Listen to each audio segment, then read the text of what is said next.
জীবন মানেই হচ্ছে বিশাল এক অভিজ্ঞতা। এই অভিজ্ঞতা আপনাকে কোনো স্কুল কলেজ শিখিয়ে পড়াতে পারবে না। আপনার নিজের কষ্ট, দুঃখ সব কিছু মিলিয়েই এই জীবনের অভিজ্ঞতাটা সঞ্চয় হয়।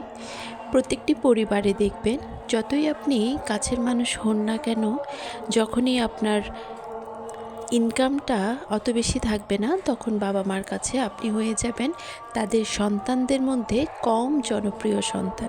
অর্থাৎ তারা আপনাকে একদমই পছন্দ করবে না, আর এটাই বাস্তব সত্য কথা। তাই আমাদের সবার উচিত নিজের পায়ে দাঁড়ানো। যেই পরিবারকে এতটা নিজের নিজের করছি, একসময় ওই পরিবারটাই আমাদের সবচেয়ে বেশি কষ্ট দেয়। তারা আমাদেরকে বুঝেও আমাদের আর্থিক অবস্থা দিয়ে বিবেচনা করে। আর এই কথাটা তিতা হলেও সত্যি। আমরা সবাই বুঝি, কিন্তু মানতে চাই না, কারণ মানতে অনেকটা কষ্ট হয়। কিন্তু জীবনের চরম বাস্তবতা হচ্ছে এটাই। তাই যতক্ষণ নিজে নিজেকে ভালো রাখার দায়িত্ব নেবেন না, অন্য কেউ এসে কিন্তু আপনাকে সেই দায়িত্বটা করে দিবে না। বরঞ্চ তুচ্ছ তাচ্ছিল্য অবহেলায় আপনার জীবনটা বিষিয়ে তুলবে। কিভাবে আপনাকে ছোট দেখানো যায়, কিভাবে নিচে নামানো যায়, কিভাবে কষ্ট দিয়ে কথা বলে আপনার মনের উচ্ছ্বাসটাকে কেড়ে নেওয়া যায়, এসবই থাকে তাদের মাথায়।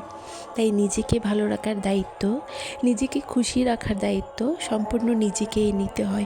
যখন যেটা করতে ইচ্ছে হয়, যতটুকু সাধ্যে থাকবেন করে ফেলবেন। যখন যেটা খেতে ইচ্ছে হয়, আপনার সাধ্যের মধ্যেই খেয়ে ফেলবেন। কেউ আপনাকে করে দিবে বা খাইয়ে দিবে এমন আশাটা রাখা কিন্তু বোকামো। আর সব সময় যে ধর্মে আছেন, সৃষ্টিকর্তার উপর বিশ্বাস রাখবেন। তিনি ছাড় দেয় কিন্তু ছেড়ে দেয় না। আর এই বিশ্বাস থেকে নতুন জীবনের পথ চলা শুরু। সবাইকে ধন্যবাদ। আমার পেজে ঘুরে আসবেন এবং একটা অবশ্যই লাইক দিবেন।